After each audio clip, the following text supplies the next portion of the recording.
우리 하나님은 역전하시는 하나님이십니다. 그 자녀들이 공공과 또 고난과 또 여러 가지의 시련 가운데 처해 있을지라도 우리 하나님께서는 반드시 우리를 승리케 해주시는 하나님이십니다. 복음의 내용이 바로 그거예요. 복음의 내용이 죄인이 망하지 않고 구원받는다. 이게 복음의 핵심 아닙니까? 죄인이라면 망해야 되죠. 지옥 가야 되죠. 그런데 하나님께서 건져주셔요. 그러니까 역전이잖아요. 구약을 대표하는 인물은 바로 모세입니다. 모세. 근데 모세의 태생부터가 참 여러 가지 환난과 어려움에 처해 있었습니다. 그 당시에는 이스라엘 사람들이 400여 년 동안 이집트에서 우거하면서 종살이를 하고 있었죠. 지금도 이스라엘 사람들은 희한하게 이 부인과 질환이 별로 없다는데, 그때 당시에 이 이집트에 함께 내려가서 살고 있는 이스라엘 사람들이 점점 흥황하는 겁니다. 아이를 너무 잘 낳아요. 잘 크고. 우리가 지금 그 공장에서 일할 수 있는 인력들이 모자라서 법적으로 또 편법적으로 많은 노동력을 외국에서 수입해다 쓰지 않습니까? 그런데 이런 가정을 한번 해봅시다. 이 외국에서 들여온 이주 근로자들이 점점 아이를 많이 낳고, 무슬림도 막 아이를 낳고, 불도들도 아이를 낳고 해서 우리 한국에 살고 있던 한민족의 숫자를 역전한다고 합시다. 그러면 우리가 어떤 생각이 들겠어요? 대단한 위기의식을 느끼겠죠? 딱 그랬습니다. 그래서 파라오가 결단을 해서 이제 몇날부터는 히브리인들에게 딸이 나면은 살려도 돼, 남자를 낳으면 죽여라. 나일강 하수로 다 던져버리라. 나일강에 던져버리라. 이런 명령이 떨어졌어요. 근데 모세의 어머니가 아들을 낳고서 보니까 너무 귀한 거예요. 모든 어머니가 자기 자식 바라볼 때 다 그렇지만 너무 아까운 거예요. 그래서 깊이 감추어 두고서 키웠는데, 아이가 점점 크면서 울음소리가 우렁차게 이제 나니까 들키기 쉽지 않습니까? 그래서 결국 어쩔 수 없이 갈대 상자를 만들고 거기에 콜타르와 나무친을 이렇게 발라서 나일강에 떠내려 보내죠. 둥둥둥둥 떠내려갑니다. 근데 그 누이가 내 동생이 어떻게 될까 궁금해서 계속 쫓아가는 거예요. 이게 어디로 갈까? 자, 제가 앞서서 하나님께서는 역전시켜 주시는 하나님이라고 했지 않습니까? 이 죽을 운명에 처해 있는 이 아이, 그 생모가 자기 아들을 그렇게 강에다 매다 버렸을 때의 심경이 어떻겠어요? 가슴 찢어지는 심경이 아닙니까? 이게 내 아들이 이제 고기밥이 될지, 짐승밥이 될지, 독수리밥이 될지 모르는 그런 운명 가운데 처해서, 이건 제3자가 지켜봐도 너무나 서글픈 모습이에요. 근데 그 갈대 상자가 어디로 가냐면은 파라오의 딸 공주가 목욕하고 있는 데로 당도를 합니다. 공주가 그걸 보는데 그 안에서 여자 특유의 이 모성성이 이렇게 발휘되는 거예요. 아, 이거 히브리 아이구나, 히브리인의 아이구나. 아유, 불쌍하다. 이거 어떡하지? 아, 이거 죽게 놔둘 수는 없지. 내가 거두어서 길러야 되겠다. 해서 그것을 거두어요. 그때 그걸 지켜보고 있던 모세의 누이가 다가가서, 공주님, 이 아이를 먹이기 위해서 유모가 필요할 텐데 제가 유모를 좀 알아볼까요? 그래, 네가 알아봐라. 했습니다. 누굴 데려왔겠습니까? 모세의 친어머니를 데려왔어요. 모세의 친어머니가 이제 파라오의 궁중에 들어가서 그 근엄한 호위병의 호위 가운데서 친어머니의 젖을 물리고 아이를 키우는 거예요. 이걸 누가 상상할 수 있겠습니까? 이런 스토리를. 모세는 그렇게 컸어요. 그래서 흔히들 이집트 왕자라고 하잖아요. 모세를. 애니메이션에도 나왔죠. 이집트 왕자가 바로 모세를 두고 하는 얘기예요. 버려진 아이가 왕궁에서 왕자로 큽니다. 그뿐만 아니죠. 호의호식했다는 얘기뿐만 아니죠. 어머니의 젖을 먹으면서 이 모세는 히브리인으로서 이스라엘 사람으로서의 아이덴티티, 정체성을 확고하게 가져요. 확고하게 갔습니다. 이제 건장한 청년이 되어서 이제 이렇게 공사하는 공사 현장에 이렇게 시차를 갔는데 이집트 관리가 히브리 자기 동족을 막 학대하고 때리는 걸 봅니다. 이집트 관원이 현장 감독이 자기 모세의 동포인 히브리 사람을 막 학대하는 걸 봐요. 만약에 동포로서 같은 민족으로서 동질감이 없었으면 그냥 별 관심 없이 지나쳤을 거예요. 하지만 그 안에 의분이 막 일어서는 겁니다. 그래서 그 관리를 몰래 때려 죽여요. 그리고 시체를 유기합니다. 아무도 못 봤겠지. 아무도 못 봤겠지. 그 다음날 또 그 현장에 갔더니 이번에는 자기 동족인 히브리 사람들끼리 또 싸워요. 히브리인과 히브리인이 서로 싸워요. 뜯어 말려요. 아니 싸우지 마라. 왜 그러냐? 했더니 그 중에 한 사람이 모세에게 얘기합니다. 어제는 당신이 이집트 사람을 죽이더니 오늘은 우리 히브리인을 죽일 셈이요. 이렇게 얘기를 하는 거예요. 여기서 모세가 깜짝 놀랍니다. 아, 내가 살인했다라고 하는 것을 내가 숨겼지만 이것을 내가 가리려고 했지만 이게 들통났구나 해서 위기감을 느끼죠. 위기감. 그래서 모세가 이제 나이 40에 이 궁중을 떠나서 미디안 광야로 도피하게 됩니다. 그래서 이 나머지 40년 동안 하나님의 부름을 받기까지 대략 나이 80이 찰 때까지 미디안 광야에서 목동이 되어서 목자가 되어서 양을 치는 그런 삶을 살게 되는 거예요. 그런데 오늘 본문은 바로 이제 양 치는 자가 되어서 목자가 되어서 양을 치고 있는데 하나님께서 떨기나무 가운데서 임재한 그 사건을 이제 경험하게 되죠. 그 오래전에 자기의 조상의 조상 때부터 하나님이라고 하는 존재는 넌지시 알고는 있었는데 그 하나님이 도대체 어떤 하나님이냐 여기에 대해서는 모세가 잘 알 턱이 없었죠. 그렇지만 떨기나무 가운데서 현현하신 여호와 하나님께서 이제 모세를 만나주시고 모세에게 이제 계시를 베풀므로써 차후에 율법이라고 하는 모세의 율법이라고 하는 것이 이제 완성이 되게 됩니다. 오늘 우리가 주목해 볼 그 대목, 하필 하나님은 왜 이 떨기나무에 나타나셨는가라고 하는 이 문제를 좀 깊이 함께 묵상해 보고 합니다. 그 비밀이 무엇인가? 어떠한 신앙적인 의미가 있을까? 우리가 6월을 지금 보내고 있지만 참 산천 아름다운 꽃이 많이 피어 있습니다. 그리고 창신고등학교 뒤에 공원이 있는데 시간 있으신 분은 오늘 예배 끝나고 식사하시고 그냥 가지 마시고 한 바퀴 돌고 가세요. 얼마나 예쁜 꽃들이 많이 피는지 모릅니다.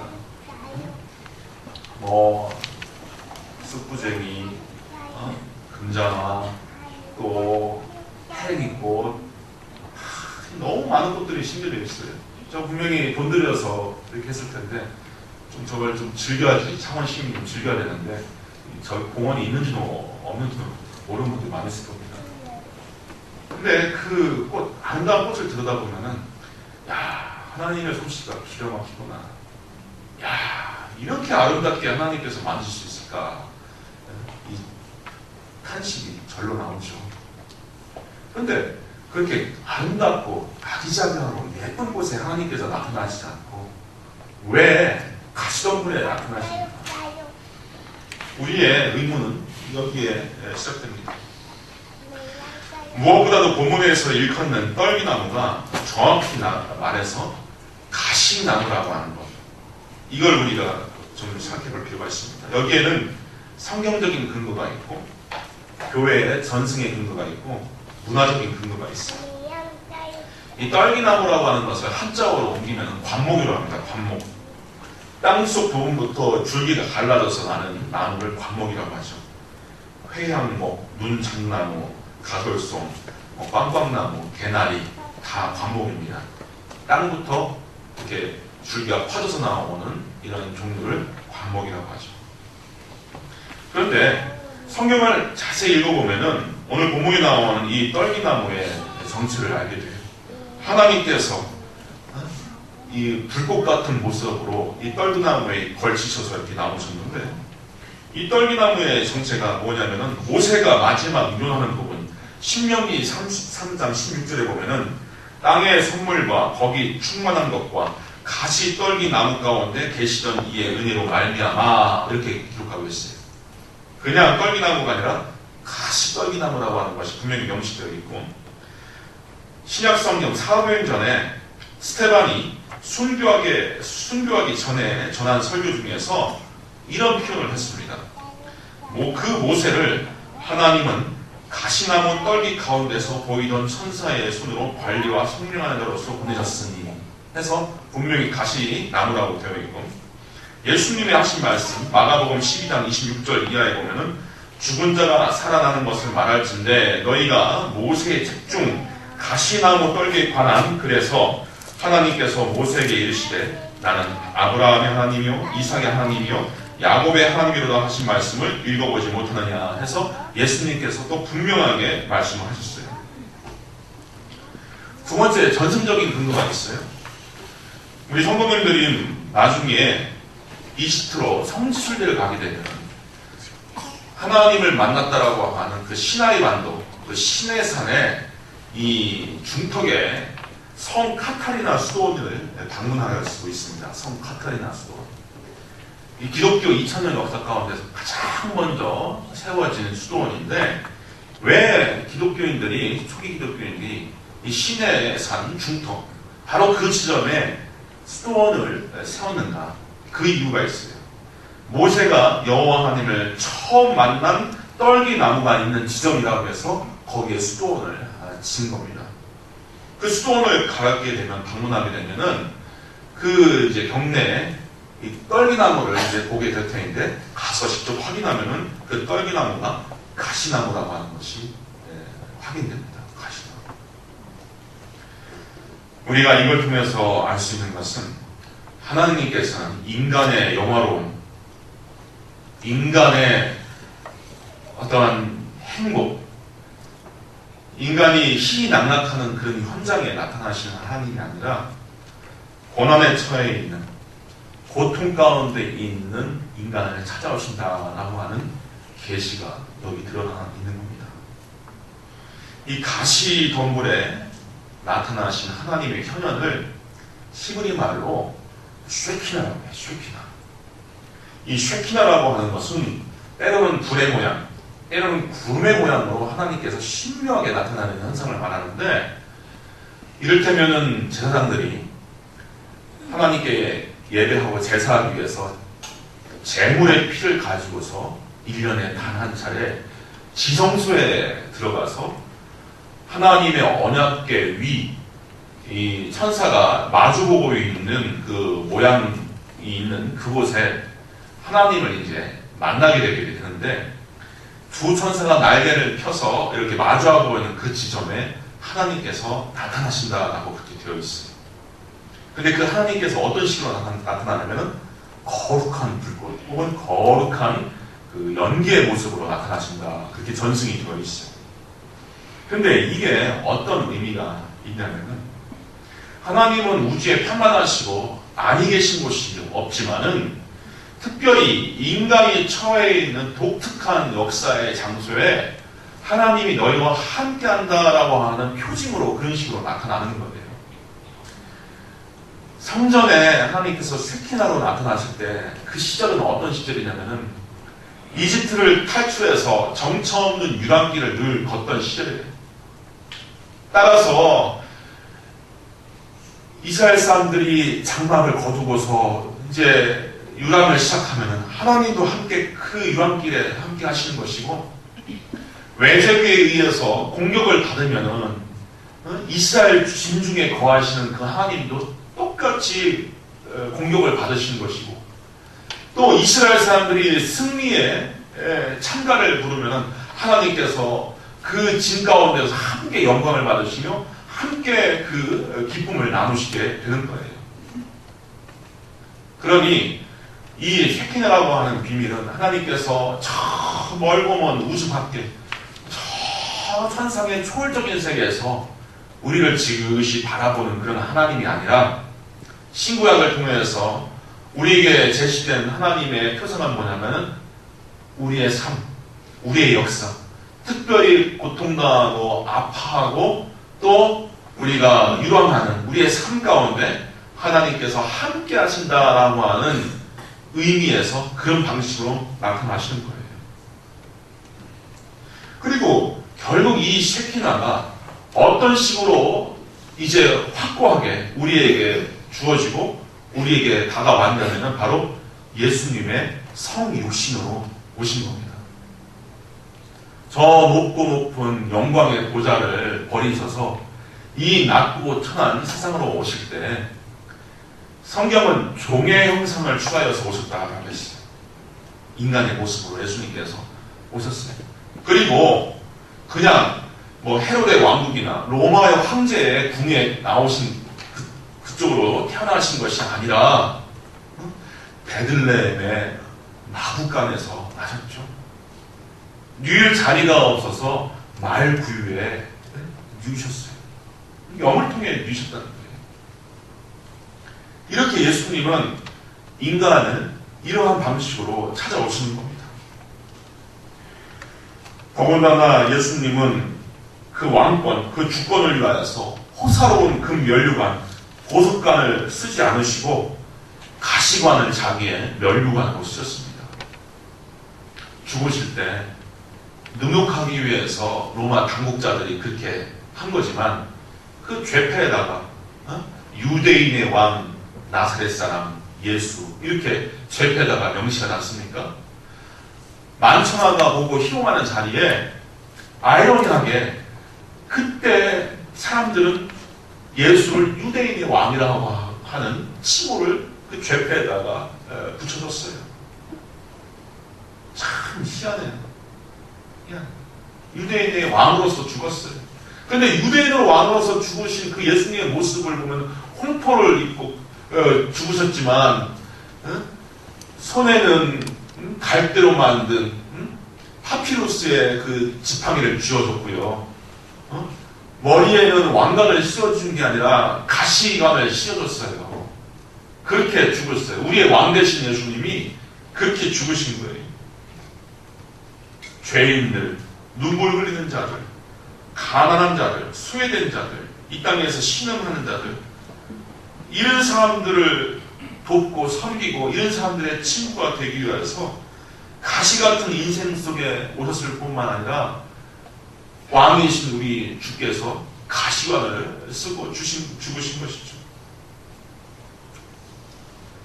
그런데 최고의 진리, 이 궁극의 진리라고 하는 것은 이 가시에서 나타난다는 것을 우리가 알아야 됩니다.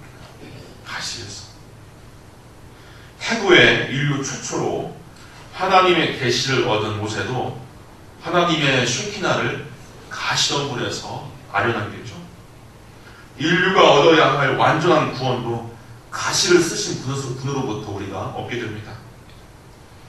진리는 달콤하고 부드럽지만 않습니다. 진리는 달콤하고 부드럽지만 않아요. 쓰기도 하고요. 거칠기도 하고 날카롭고 찌르기도 해요. 물론 시편에 보면은 하나님의 말씀을 꿀과 송이꿀보다 더 달다 이렇게 가르치고 있어요. 19편에 보면은 여호와를 경외하는 터는 정결하여 영원까지 이르고 여호와의 법도 진실하여 다 의로우니 금 곧 많은 순금보다 더 사모할 것이며 꿀과 송이꿀보다 더 달다 했어요. 우리가 하나님 말씀을 묵상할 때 꿀보다 송이꿀보다 더 달리는 하나님을 경험할 때가 있어요. 분명히 있는데 이것은 하나님의 말씀, 하나님의 진리에 대해서 절반의 기록입니다. 절반의 기록이라고 하는 것을 알아야 돼요. 요한계시록에 보면은 천사로부터 요한이 하나님의 말씀이 기록되어 있는 두루마리를 봤는데 계시록 10장 9절에 보면은 내가 천사에게 나아가 작은 두루마리를 달라 한즉 천사가 이르되 갖다 먹어버리라 그랬어요. 먹으라 해서 그 하나님의 말씀에 기록된 그 두루마리를 먹었더니 입에서는 달지만 내 배에서는 썼다 이렇게 읽고 있어요. 입에서는. 그래서 10절에 보면 내가 천사의 손에서 작은 두루마리를 갖다 먹어버리니 내 입에는 꿀같이 타나 먹은 후에 내 배에서는 쓰게 되리라.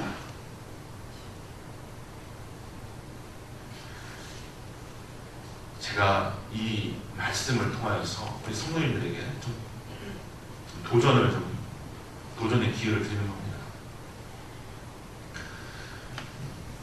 오늘날 젊은 목회자로서 이렇게 많은 교회들을 이렇게 직간접적으로 보면은 이 교회라고 하는 것이 하나의 백화점처럼 돼서 이 신앙적, 종교적, 소비주의를 이렇게 조장하는 경우가 있어요. 그러니까 사람들이 좋아하는 성공에 대한 이야기, 복에 대한 이야기, 만족에 대한 이야기를 많이 하면은 사람들이 좋아합니다. 좋아해요. 그걸 이제 소비주의, 신학적으로 이제 종교적 소비주의라고 얘기하는데 그러면 큰일 납니다. 루터가 종교교를 했던 이유 가운데 하나가 당시 로마 카톨릭의 신앙이 소위 영광의 신앙이 도취되어 있어요. 영광의 신앙. 교황이 자리를 보존할 때 모든 군주들과 제후들이 지지해주고 교권이 사법 권한을 행사를 할 수 있었어요. 저 파면시키라 하면 파면시키고 저 죽여라 하면 죽이고 교회의 법이 세습법까지 다 제어할 수 있어요. 그러니까 교회가 누리는 이 영광이라고 하는 것이 상상을 초월합니다. 근데 루터는 그건 아니다. 영광의 신학 이전에 십자가의 신학이 있어요. 십자가의 신학. 고통 가운데 남을 위하여 희생하고 자기에게 주어진 자기 부인과 자기 십자가를 짊어지고 예수를 따라가야 하는 그 십자가가 없으면은 교회 망한다 해서 종교개혁을 일으킨 겁니다. 하나님의 말씀이 우리에게 올 때도 그래요. 어떤 부분은 참 위로가 되고 만족이 되고 회복이 됩니다. 저도 눌리고 상하고 아프고 이럴 때 저의 목회적인 스승 선생님들 또 멘토를 찾아가서 요즘 마음이 좀 이렇습니다. 초심을 내가 신학교 들어왔을 때 그 초심을 많이 잃었습니다. 뭐 등등 여러 가지 이야기를 이렇게 하면은 참 하나님 말씀 가운데서 달리다는 말씀, 위로의 말씀, 희망의 말씀을 이렇게 주셔요. 그러면 참 금방 일어납니다. 불일듯 금방 일어나요. 그런데 때로는 제가 하나님 말씀을 묵상하거나 또 그러한 영적인, 신앙적인 스승으로부터 큰 고통과 또 일가를 받을 때 그게 참 아파요. 마음이 아픈데 곱씹다 보면은 그게 저를 수술하고 있고 저를 키우고 있고 업그레이드하고 있다는 것을 제가 느끼게 됩니다. 하나님 말씀이 그런 측면이 있는 거예요. 히브리서 기자 역시 성숙한 사람은 이 말랑말랑한 혹은 부드러운 젖이나 먹는 초보가 아니라고 했어요. 히브리서 5장 10절 이하에 보면은 너희가 다시 하나님의 말씀의 초보에 대하여 누구에게서 가르침을 받아야 할 처지이니 단단한 음식은 못 먹고 젖이나 먹어야 할 자가 되었도다. 이는 젖을 먹는 자마다 어린아이니 의의 말씀을 경험하지 못한 자요 단단한 음식은 장성한 자의 것이니 그들은 지각을 사용함으로 연단을 받아 선악을 분별하는 자들이니라 했어요. 그래서 젖이나 먹어야 할 그런 차원이 있고 단단한 음식을 먹을 수 있는 성숙한 신자가 있다는 거예요. 성경에서 정결한 짐승을 대표하는 동물은요 100% 반추동물입니다. 반추동물. 양과 소 같은 반추동물. 반추동물, 도시에서 자라신 건 잘 모르시겠지만 제가 어렸을 때 큰 집에 가서 이렇게 외양간에 이렇게 보면은 한밤중에도 뭐 뜯어먹은 풀도 없는데 이 소가 혼자 이렇게 되새김질을 열심히 합니다. 되새김질. 얘가 어떻게 되새김질을 할까? 신기해요. 소는 위가 4개죠. 그래서 차례차례 들어가면서 이 거친 풀을 다시 끄 하고서 틀으면서 끌어올려서 먹었던 그 여물을요 다시 입에서 되새김을 합니다. 이 되새김이라고 하는 말을 한자로 반추라고 쓰는 거예요. 반추. 왜 하나님은 이 반추동물 양과 소를 정결한 짐승이라고 얘기했습니까? 하면은 주어진 하나님의 말씀을 삶 가운데 시시때때로 계속 음미하고 곱씹으면서 소화시키는 그 모습이 이게 신령스러워 보이기 때문에 정결한 짐승으로 그렇게 지목하고 그 짐승만 제사의 제물로 쓰도록 하신 거예요. 반면에 부정한 짐승을 대표하는 동물인 뱀을 보여야 돼요. 뱀은 이빨도 없어요. 이빨도 없이 그냥 건넘게 먹이를 삼켜버리는 겁니다. 이렇게 하나님의 말씀은요, 하나님의 말씀은 우리에게 반추하도록 주어진 거예요. 예수님의 길, 예수님의 말씀은 우리에게 때로는 심각한 번민을 일으키고 때로는 도전과 충격을 가져와요.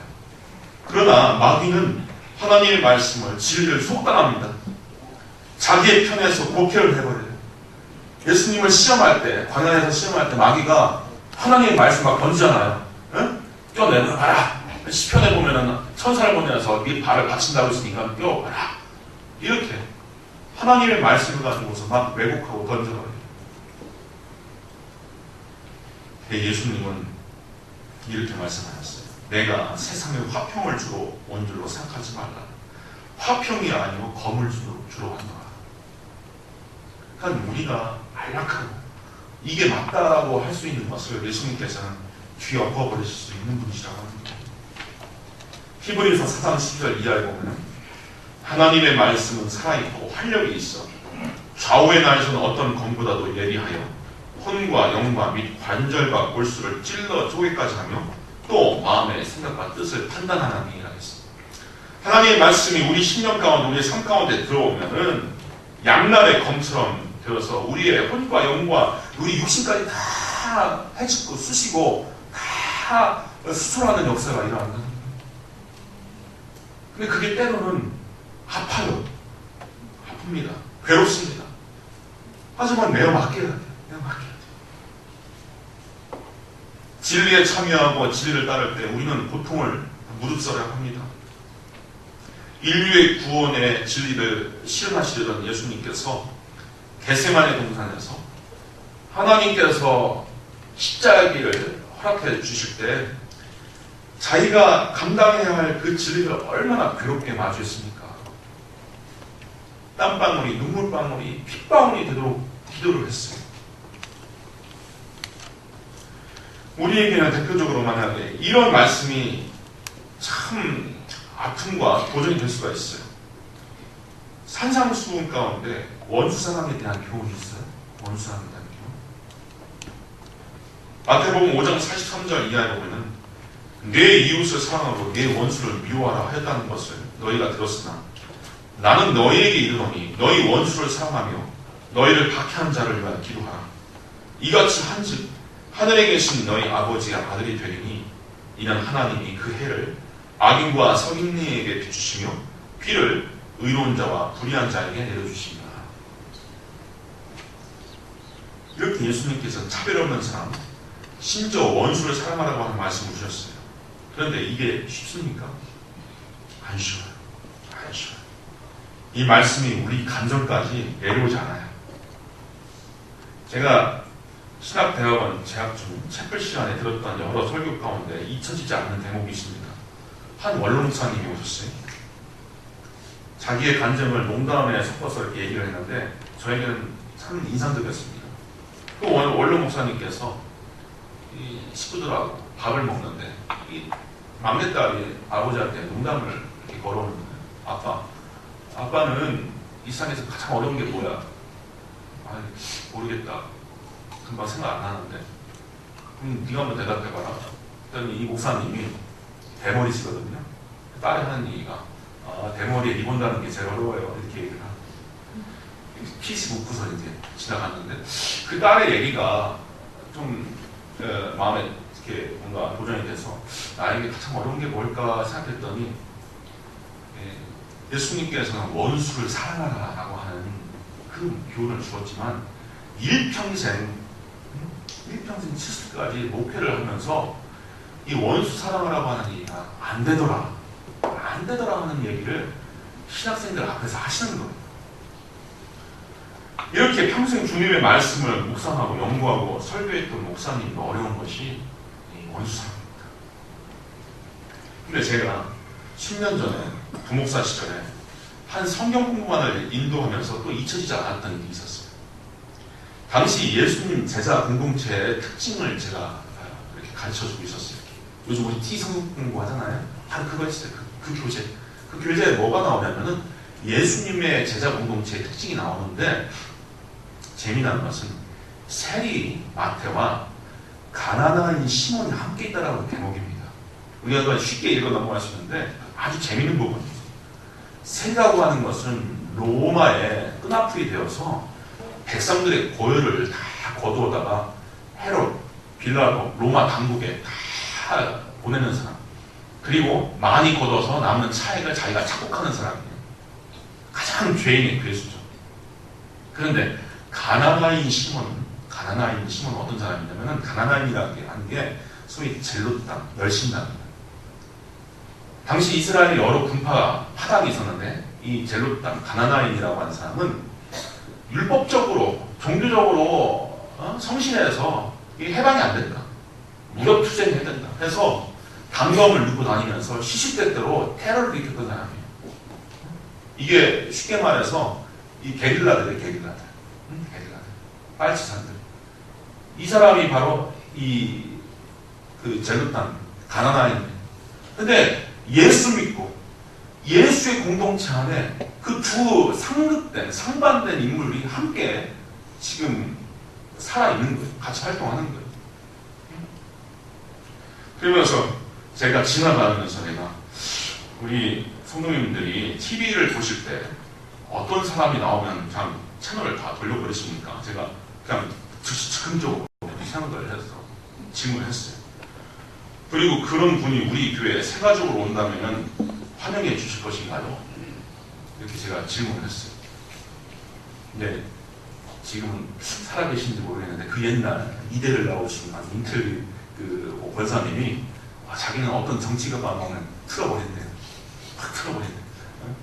그랬어요. 좋습니다, 권사님. 근데 그 사람이 우리 유성교회 오면은 생활으로 오면 환영해 주실 건가요?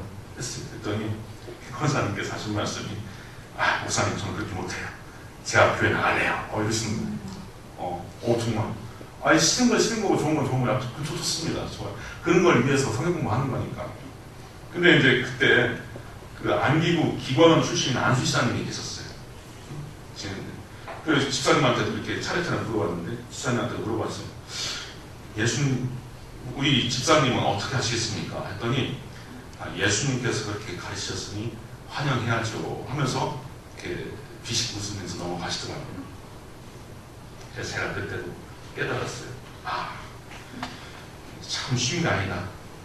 우리 예수 믿고 하나님 말씀을 따라서 살아가는 게 절대 쉬운 게 아니다. 진리에 참여하고 하나님 말씀을 따를 때 우리는 때때로 고통과 자기 부인을 감수해야 되고 하나님 말씀에 내 안에 살아계신다라고 하는 의미가 정말로 때로는 고민스러운 거다. 하나님의 말씀이 우리 감정을 상하게 하고 인간적인 경험과 사상을 뒤집어 버리는 사태가 오는 거다. 이것이 가시나무의 가운데 현현하신 하나님의 의미입니다. 사이비들은요 가시가 없어요. 이단 교회에서는 결코 가시를 말하지 않습니다. 가시를 회피해요. 종교 생활에 있어서도 기복과 자기 만족이 관건이에요. 달달한 것, 나에게 흡족한 것, 내 생각과 내 편견을 강화시킵니다. 그렇게 그 자리에 머무는 것이 이단 사역이에요. 우리가 신앙생활이 잘 되고 있다라고 하는 것은 우리의 삶이 하나님의 말씀에 부딪혀 깨지고 기경되어 옥토가 된다는 것. 그래서 많은 선자들이 우리의 심령이 기경될 것을 얘기하는 거예요. 기경이 뭡니까? 초봄에 소가 쟁기를 얻고서 땅을 갈아서 부드럽게 만드는 것이 기경이에요. 그 옥토에서 예수님께서 말씀하실 때 30배, 60배, 100배 이상의 결실을 갖게 한다는 겁니다. 만유의 통치자 우리 예수께서는 보석과 은금으로 장식한 화려한 왕관이 아니라 거칠고 고통스러운 가시관을 쓰셨다는 사실입니다. 하나님이 우리에게 때때로 주시는 하나님의 말씀은 가감이 싫고 만지기 꺼려지고 보기에 끔찍한 가시에서도 나타날 수 있다는 점. 이 신앙적인 사실을 깊이 묵상하시면서 우리의 삶에 부르시는 하나님의 소명을 다시 발견하시고 각성하시고 또 내가 어떻게 살기를 원하시는가, 하나님께서 하루하루에 주어진 삶에 어떻게 살기를 원하시는가 깨달아서 말씀 가운데 거하시며 말씀 가운데서 열매는 우리 모든 성령 되시기를 주님의 이름으로 축원드립니다. 기도하겠습니다.